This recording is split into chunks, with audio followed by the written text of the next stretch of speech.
crisis in Syria. According to President Obama and the war hawks in Congress, the U.S. needs to strike against Assad to enforce the international ban on the use of chemical weapons, to punish a brutal dictator for killing his people, and to show the world that America is going to stand up for its values.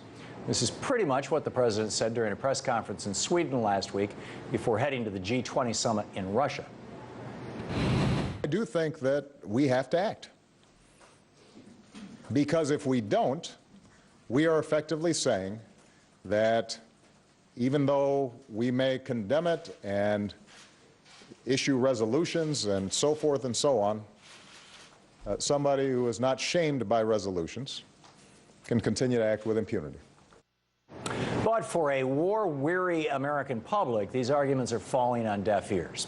A new Pew Research poll has found that by more than 2 to 1, 63 to 28%, those surveyed say they are against U.S. military action against the Syrian regime for its reported use of chemical weapons against civilians. And if the American people knew the real reasons behind Washington's push for a Syria strike, they'd be even more opposed to the plan. For more on this, I'm joined now by Dr. Nafeez Ahmed, investigative journalist, contributor to The Guardian, and executive director of the Institute for Policy Research and Development. Dr. Ahmed, welcome to the program. Thanks for having me on, Tom. Thanks for joining us. So what, in your opinion, is really driving the White House's push for an attack on Syria? Well, I think there's a lot of geopolitical and geostrategic issues at stake. And a lot of it is tied up with this long-term policy of sidelining Iran.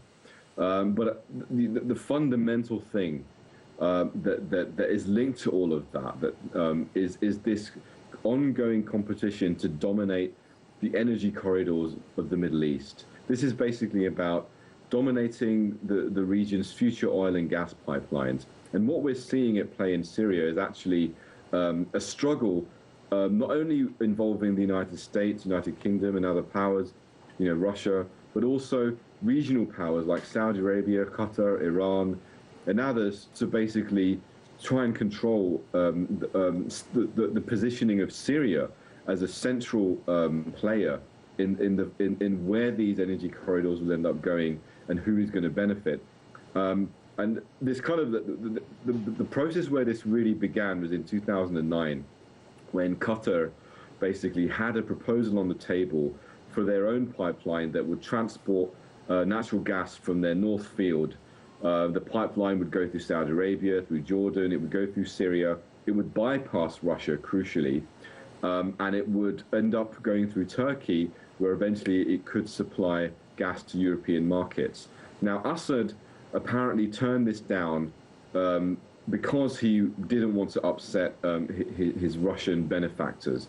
Now, the following year, there was a new negotiations were speeding ahead for a new pipeline project proposed by Iran, and Iran's proposal was to basically team up with Iraq. This pipeline would be linked to Iraq.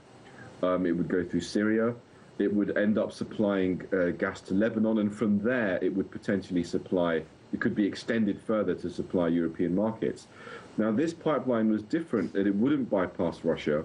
Oil or gas would be shipped from the Russian port of Tartus in Syria, where there's a big naval base.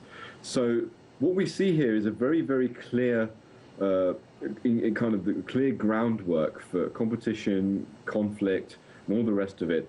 And we now know how important these pipeline projects were when we found out just a couple of weeks ago the Saudi intelligence chief, Prince Bandar bin Sultan, had these closed meetings with Russian President Putin, where he basically said, look, why don't you switch sides, stop supporting Assad, because, we're going to win the war, and when we win, we're going to control the outcome, and we're basically going to make sure that we can make sure that any regime that comes after that will not damage your gas interests and will not basically compete with your monopoly on supplying Europe's gas. So this was quite interesting because, a lot of people debate how important are these pipelines, is it something that will go through? Well, clearly, the regional players find it very important. Yeah.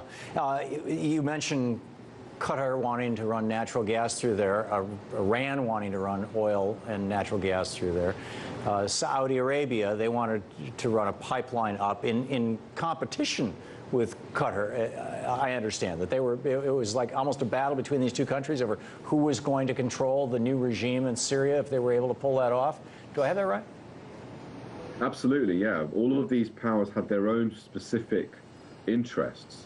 But I think what's interesting from our perspective is to kind of see, where did the United States, where did Britain, where did they fit into this picture? Yeah, well, I'm pretty clear.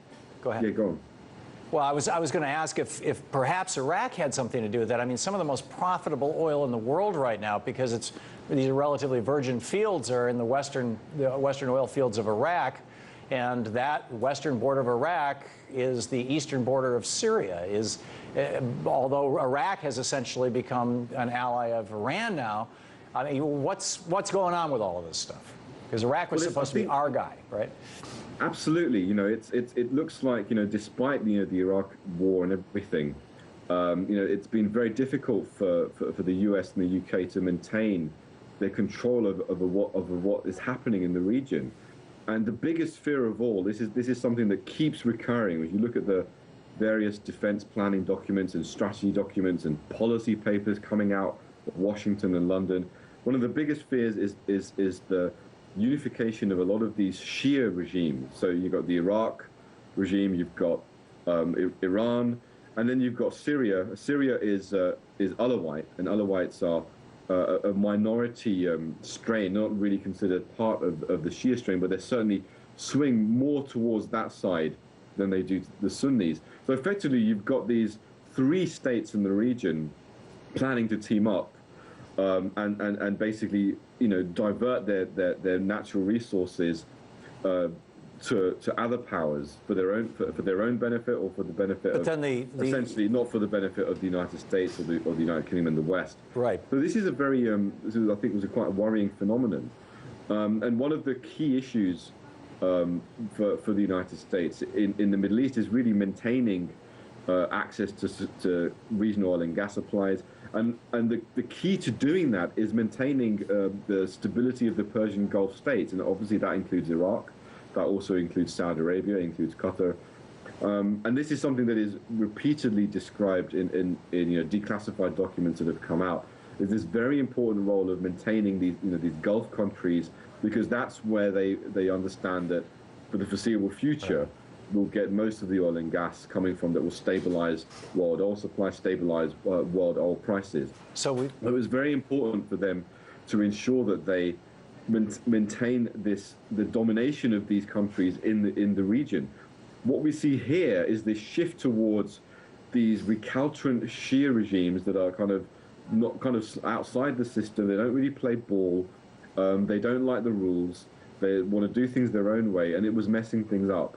So in the last decade or so, increasingly since the events of 9/11, we've had a lot of discussion at a senior level, a lot of evidence of this anti-Shia, overarching anti-Shia strategy, which is played out in this really disturbing way by essentially supporting these, the Sunni-dominated Gulf states, and in that context also making this strategic decision to support Salafi jihadists in order to sideline the influence of Iran across the region.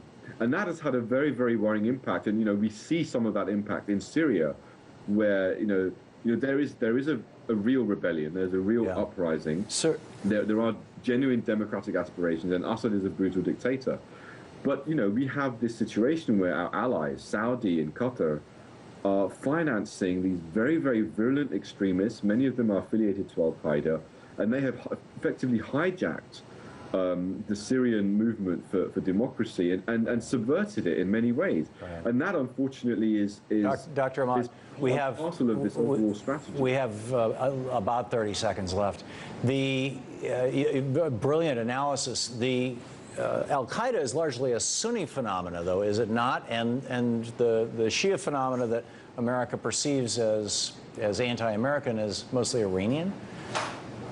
That's true. And, I think the concern here is that we have a strategy where the United States, its other allies in the region, Israel, for example, see this as an opportunity to really play off their enemies, play off the Shia, the Hezbollah, for example, play them off against Al Qaeda. We'll fund Al Qaeda guys selectively. Hopefully, there won't be any blowback. If there is, well, it's going to be on civilians, and what can we do? There are very cold strategic calculations that have been made. And there was a statement by an Israeli general quoted in the Washington Post about this strategy. And he said that, even if there isn't military strikes on Syria, at the end of the day, at least these guys are going to bleed each other out. And I think that's the sad reality here, is that this is not a humanitarian policy. It's not about chemical weapons. Okay. It's about cold, hard geopolitics. Dr. Ahmad, I'm sorry, I can't hear you, but thank you very much. Dr. Ahmad, thank you very much for being with us tonight. Thanks a lot.